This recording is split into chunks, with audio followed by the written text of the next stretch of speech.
I gave up my apartment to care for my father after his strokes. My stepmother seemed grateful, supportive, loving.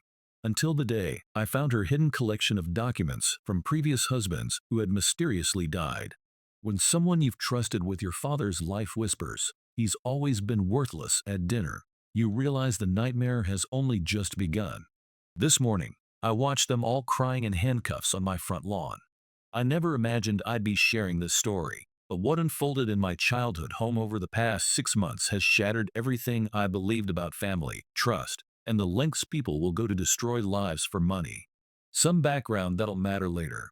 3 years ago, I moved back into my childhood home in suburban Minneapolis to care for my father, Robert, after he suffered a series of mini strokes at 68. My mother, Catherine, had passed away 4 years earlier from what doctors called rapid onset dementia. Dad remarried 18 months ago to a woman named Patricia, who moved in with her two daughters Emma, 23, and Sophia, 21. I stayed because Dad needed help managing his medications, his physical therapy, his doctor appointments. But honestly, this house represents everything precious about my mother's memory. Her rose garden still blooms every spring behind the kitchen window. The oak tree she planted when I was born now towers over our backyard. Walking away felt like abandoning her all over again. The tension was always there, simmering beneath polite dinner conversations and forced family movie nights. Patricia had this way of making suggestions that felt more like ultimatums. "Maybe David should consider assisted living," she'd say, stroking Dad's hand. "The girls need space to study for their nursing programs." But manageable tension became something else entirely last Tuesday night. I was in my room, finishing a data analysis project for a client I work as a freelance business consultant, when Patricia called everyone for our usual late dinner. Nothing seemed unusual. We often ate around 9 because of everyone's schedules. I brought my laptop since I was debugging some complex spreadsheet formulas for a presentation due the next morning. Work at the dinner table.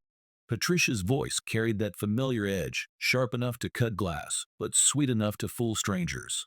I started closing my laptop, but Dad spoke up first.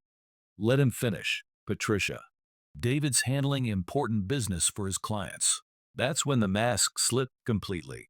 Patricia set down her fork with deliberate precision, that cold smile spreading across her face like frost on a window. "Important business.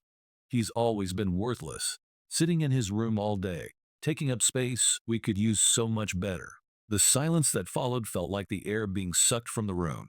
I kept my eyes locked on my screen, fingers frozen over the keyboard, but every nerve in my body was screaming. Dad said nothing. Not one word in my defense. Emma jumped in immediately, her voice bright with practiced innocence. "Mom's absolutely right. Sophia and I are cramped in that tiny room, while David has the master suite all to himself. It's completely unfair. We're in college," Sophia added, like I wasn't sitting 3 feet away. "We need proper study space. That room would be perfect for our nursing textbooks and computer setup." I stayed silent, but my mind was calculating, analyzing, connecting dots I'd been ignoring for months. This wasn't about my room. This was about something much bigger. Something that made my stomach clench with a fear I couldn't yet name. The way they were all looking at Dad, waiting for his reaction like vultures circling wounded prey. He just pushed his meatloaf around his plate, avoiding everyone's eyes, his hands trembling slightly, a tremor that had started shortly after Patricia moved in. "David barely contributes anything meaningful," Patricia continued, her voice dripping with manufactured concern. "The girls and I handle all the cooking, cleaning, grocery shopping. What does David do? Sit in his room typing on that computer, eating our food, using our electricity." I wanted to point out that I pay the entire electric bill, handle Dad's Medicare paperwork, maintain Mom's garden, and coordinate all his medical appointments. But something deeper than anger held me back. Years of watching my mother navigate difficult family dynamics had taught me that sometimes silence becomes your most powerful weapon. "We should really discuss this as a proper family," Patricia said, reaching for Dad's hand with theatrical tenderness. "The girls need room to grow into their careers. David's 32 years old. He should understand that sometimes we need to make mature decisions for everyone's benefit." I finally looked up from my laptop, met Patricia's eyes directly, and said absolutely nothing. Just watched as her confident smile faltered for the briefest moment, like she'd expected me to argue, to defend myself, to give her ammunition for whatever game she was playing. After dinner, I heard them in the hallway, Patricia and the girls, their voices carrying that particular pitch of excitement people get when they think they're winning something. I went to the kitchen for water and caught fragments of their conversation. Just a matter of time now, Patricia was saying. What about the insurance policies? Emma asked. Everything needs to be handled very carefully, Patricia replied. But once we get him moved out, the rest becomes much simpler. My blood turned to ice water. Insurance policies. Moving me out. What exactly were they planning? This morning, I found Sophia in my room, claiming she was looking for a phone charger. But I saw her quickly closing my desk drawer when I walked in. After she left, I checked what she'd been rifling through my mother's old documents, including the house deed and her life insurance paperwork. Everything was slightly out of order, like someone had been photographing them. I'm recording this from my car right now, parked outside a coffee shop 6 blocks from home. I needed space to think, to process what I'm seeing without Patricia's watchful eyes tracking my every movement. Something is deeply, fundamentally wrong here, and last night's dinner performance was just the opening act. Dad's been increasingly confused lately, more dependent on the medications Patricia manages for him. His personality has shifted too. He used to be sharp, decisive, protective of family. Now he sits quietly while his wife calls his son worthless. My gut is screaming warnings I can't ignore anymore. Mom always said, trust your instincts, David. They're your soul's way of protecting you from people who smile while they sharpen their knives. I'm going to start documenting everything now. Setting up security cameras in the common areas might be my next step. Part of me feels paranoid for even thinking this way, but the other part remembers Mom's final weeks, how confused she became, how her personality changed, how quickly her health deteriorated. What if her death wasn't as natural as we all believed? I have a consultation with an estate attorney tomorrow morning.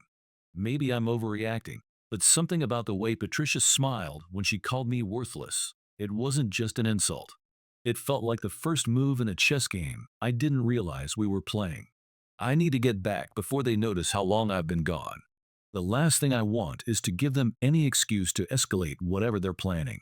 But I'm not leaving this house. This was Mom's sanctuary too, and I made her a promise before she died that I'd protect everything she loved. That includes Dad, whether he remembers how to protect himself or not. The update you've been waiting for, and it's worse than I imagined. Thank you to everyone who responded to my last post. Your support gave me courage to keep digging, and what I've discovered over the past week has me simultaneously terrified and furious. It started with spilled coffee. Patricia knocked over her mug yesterday morning while rushing around Dad's home office. I offered to help clean up, but she practically body blocked me from entering the room. I've got it handled, she snapped, which was strange because Patricia never cleans anything herself. Through the doorway, I could see she wasn't actually cleaning. She was searching through Dad's filing cabinets, pulling out folders, examining documents with the intensity of someone looking for something specific. I waited until everyone left. Dad had a cardiologist appointment with Patricia, and the girls were at their nursing classes. The office felt different when I entered. Papers were slightly askew, cabinet drawers not quite pushed shut, like someone had been interrupted mid-search. As I started organizing everything back into proper order, that's when I found them. Stuffed hastily behind the filing cabinet like someone had shoved them there in a panic of bank statements, loan applications, and a manila folder that made my hands shake.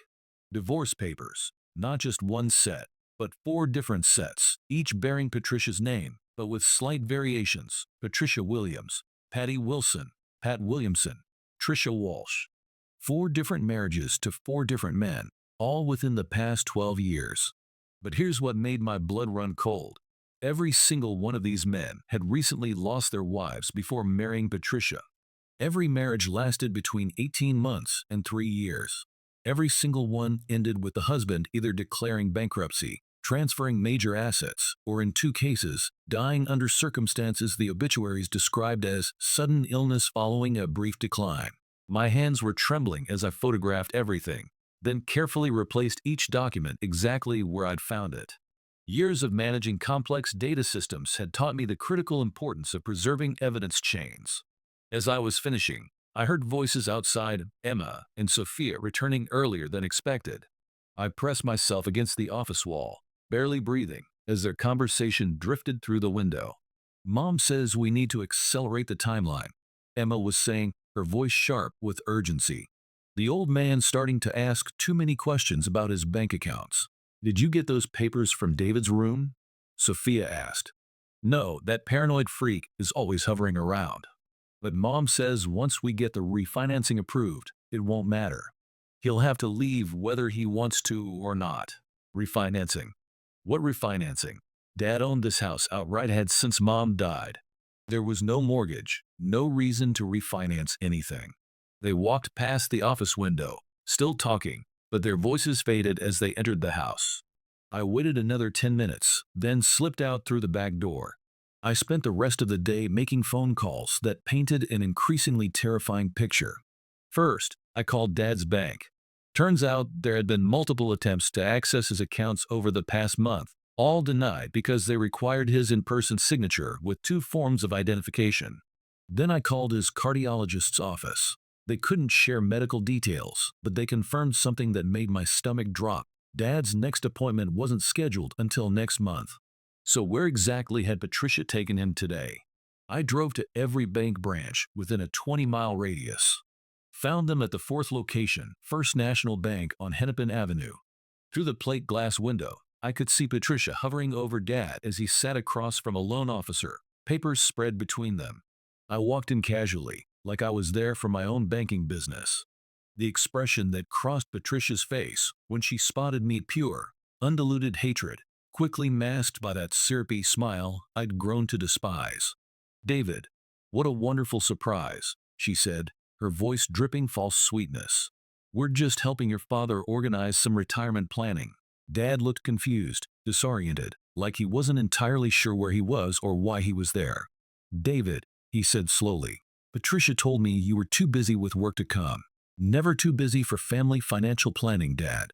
I sat down next to them, keeping my voice level and professional. In fact, I've been really interested in learning more about estate management, especially given Patricia's extensive experience with previous situations. The loan officer looked between us, clearly sensing undercurrents he couldn't identify. Patricia's grip tightened on Dad's shoulder, her manicured nails pressing into his cardigan. Perhaps we should continue this conversation another time, she said quickly, already gathering the papers. Robert isn't feeling entirely well today. I feel fine, Dad said, but Patricia was already helping him to his feet. Before she could completely clear the table, I caught a glimpse of the document's refinancing papers for our house, with an appraised value nearly double what it was actually worth. The monthly payment alone would have bankrupted Dad within 6 months. Back home, the pretense finally shattered completely.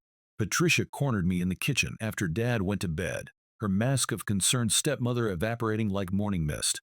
You have absolutely no idea what you're dealing with, she hissed, her voice low and dangerous. Your father signed everything weeks ago. It's already done. The only question now is whether you leave quietly on your own, or whether we make the next few months very, very difficult for you. Instead of responding, I pulled out my phone and played a recording I'd made earlier, her conversation with Emma and Sophia about accelerating the timeline and forcing me out. Her face went pale, then flushed with fury. That's illegal, she whispered. So is elder abuse, financial fraud, and whatever cocktail of medications you've been giving Dad to keep him compliant. She backed toward the doorway, but not before I saw something truly frightening flash in her eyes, not just anger, but calculation. Like she was already 3 moves ahead in whatever game we were playing. You're just like your mother, she said quietly. Always thinking you're so much smarter than everyone else. That stopped me cold. What do you know about my mother? Patricia just smiled, a smile that didn't reach her eyes, and walked away. I'm typing this from my room, where I've installed additional deadbolt locks and a security camera. The attorney is coming tomorrow morning, but something about Patricia's comment about Mom keeps circling in my mind like a vulture. I pulled out Mom's medical records tonight, started reading through her final hospital stay with fresh eyes. Something's not adding up about her death. The timeline, the sudden cognitive decline, the way her symptoms progressed, it's eerily similar to what I'm seeing with Dad now. I hear movement in the hallway. Patricia and the girls, whispering about something. But I've copied everything important to secure cloud storage and sent backups to 3 different people, including my attorney. Whatever happens next, there's going to be a comprehensive paper trail. If something happens to me, well, let's just say Patricia isn't the only one in this house who knows how to plan several moves ahead. The final pieces of the puzzle, and they're more horrifying than I ever imagined. After my last update, I couldn't sleep. Patricia's comment about my mother kept echoing in my head like a broken record. I spent the entire night reviewing Mom's medical files, looking for anything that seemed off, any detail that didn't fit the narrative we'd all accepted. That's when Dad had another one of his episodes, the confused spells that started happening shortly after Patricia moved in. I heard him stumbling in the hallway at 3 in the morning, found him disoriented and barely able to stand. Patricia appeared immediately, like she'd been waiting in the shadows.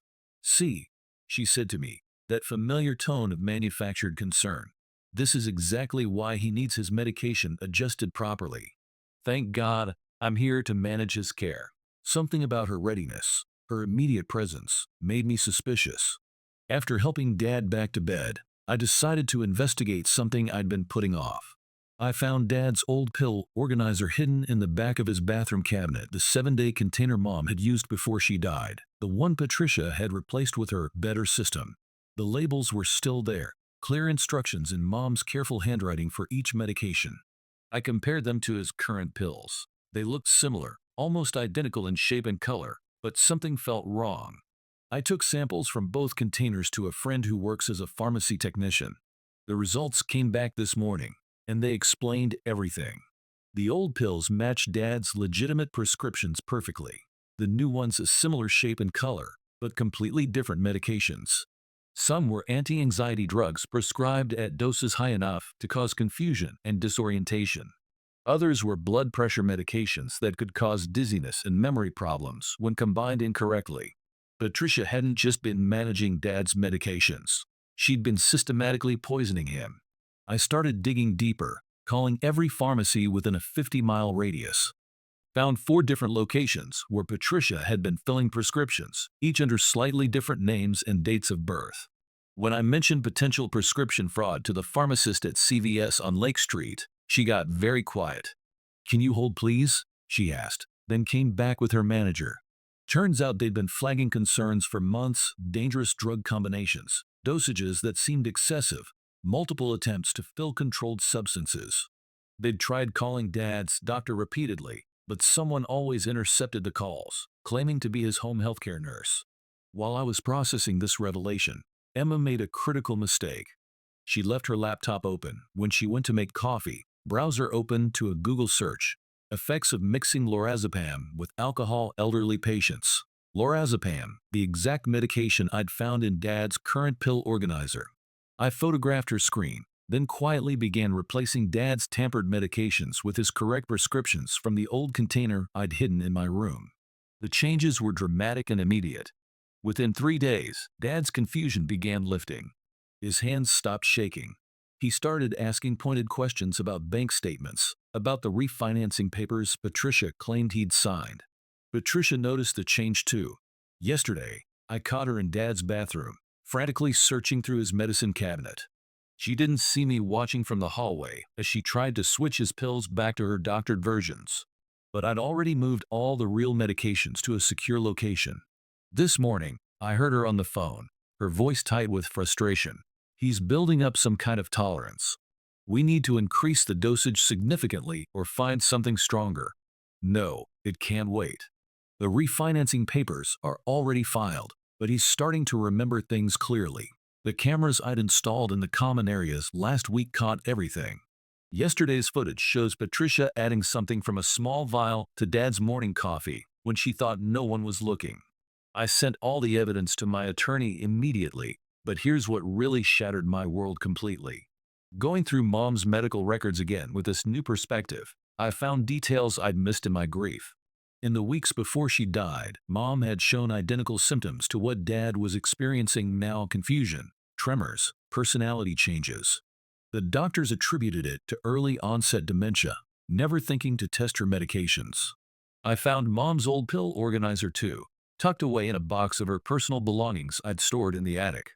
The pills are still there, and I'm having them tested by an independent lab. But here's the detail that broke me. 3 days before Mom died, she'd called her attorney about updating her will. She never made it to that appointment. Dad's in my room right now, fully lucid for the first time in months. I showed him the video of Patricia tampering with his coffee, showed him the pharmacy records, the fake prescriptions, the refinancing documents she'd had him sign while he was drugged. Your mother, he said quietly, his voice breaking. She tried to tell me something important right before she got sick. She said she'd found something dangerous, but then she got confused, and I thought. He couldn't finish the sentence. He didn't have to. We both understood what Patricia had done. Patricia is downstairs right now with Emma and Sophia, probably planning their next move.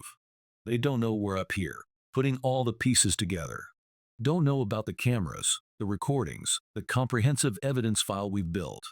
Don't know that Dad's attorney is coming tomorrow morning with a forensic accountant and a detective from the financial crimes unit. But they know something's wrong. I heard Emma and Sophia arguing earlier.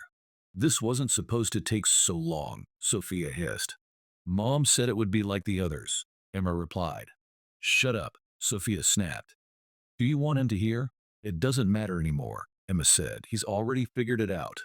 We need to move to Plan B. They went outside to finish their conversation.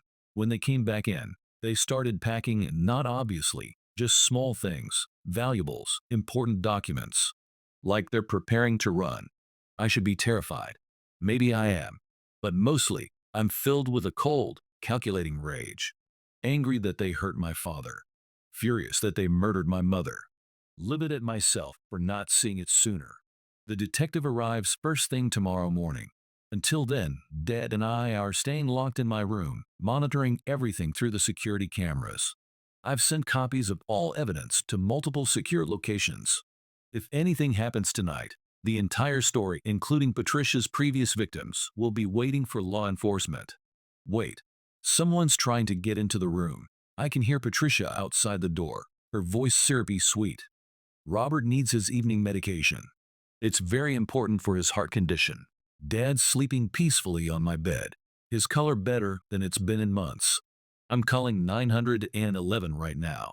The door handle is turning. I changed the locks, but somehow they have a key. If anything happens to us tonight, everything we've discovered is documented and secure.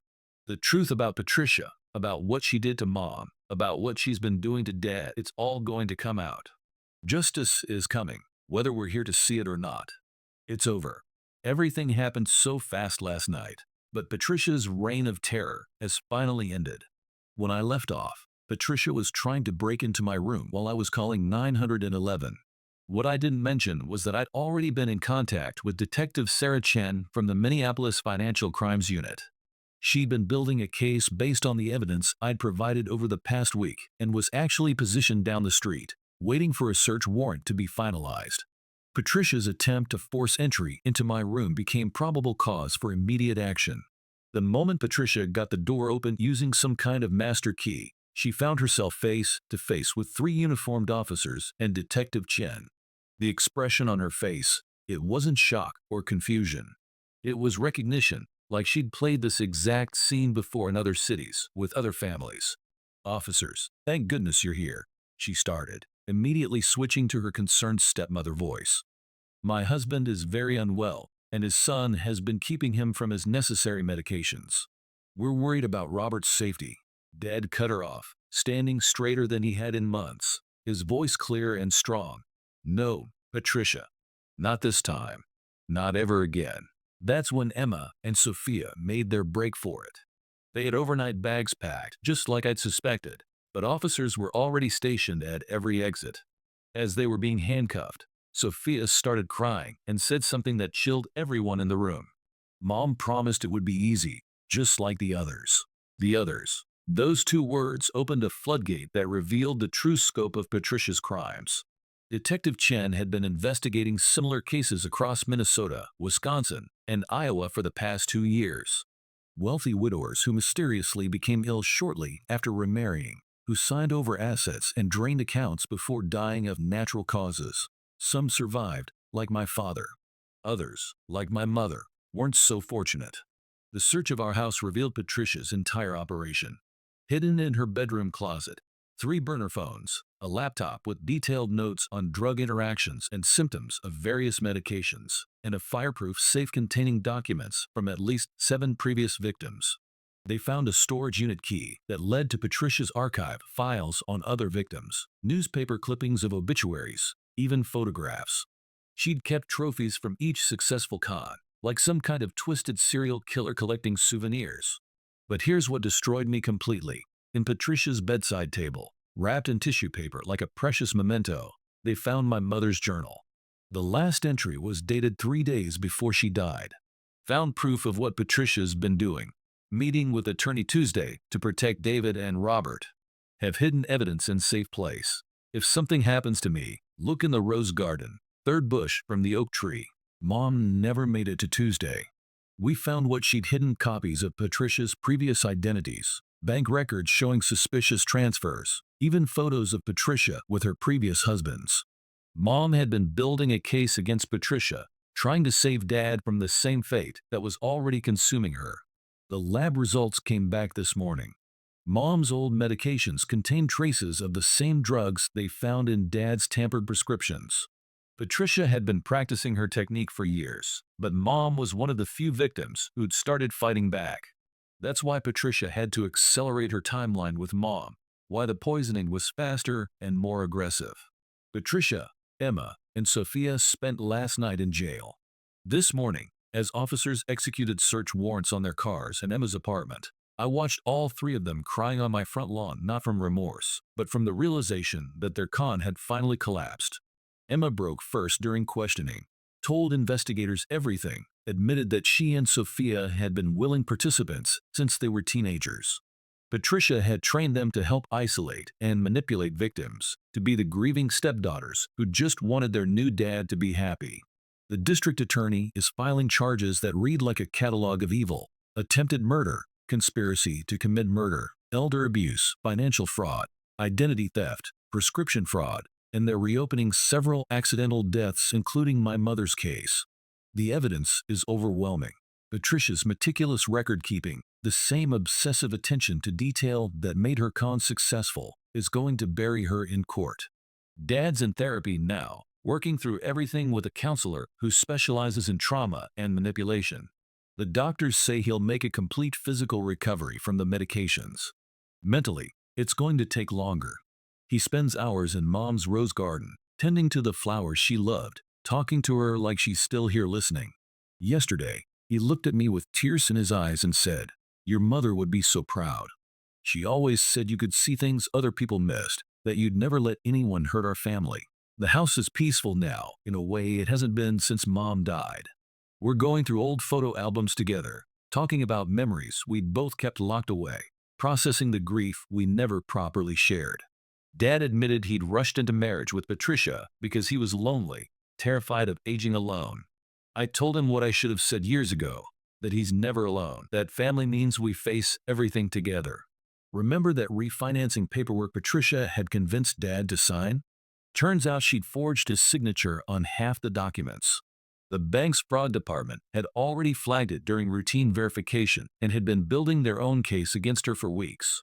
Families of Patricia's previous victims have been contacting us daily. There are support groups now, shared stories, a network of people who survived her web of lies. Mom wasn't the only one who tried to fight back. She was just the first one whose son was able to finish what she started. This morning, I had coffee with Dad in Mom's garden. The roses are blooming extraordinarily early this year, like they know justice has finally been served. While we sat there, a package arrived from Detective Chen, Mom's original case files from her death investigation. She thinks we might find additional evidence to help other families get the justice their loved ones deserve. Dad picked up one of Mom's journals, one I hadn't read before, and started reading aloud. "My boys are stronger than they realize. Together, they'll figure it out. I just need to leave them enough breadcrumbs to follow." She did, Mom. We followed every single one, all the way to the truth.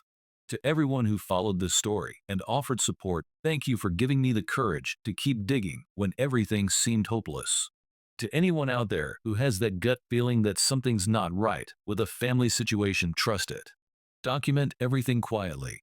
Build your case methodically. And never underestimate what someone will do to protect their family, whether they're alive to see justice served or watching from wherever good souls go when their work here is finished. Dad's calling me now. Detective Chen is here with files from other cases, other families who need help putting the pieces together. Time to help more families get their justice too. After all, that's exactly what Mom would have wanted. And Patricia? She's learning that karma isn't just a concept people talk about online. Her fellow inmates apparently don't take kindly to women who poison elderly people for profit.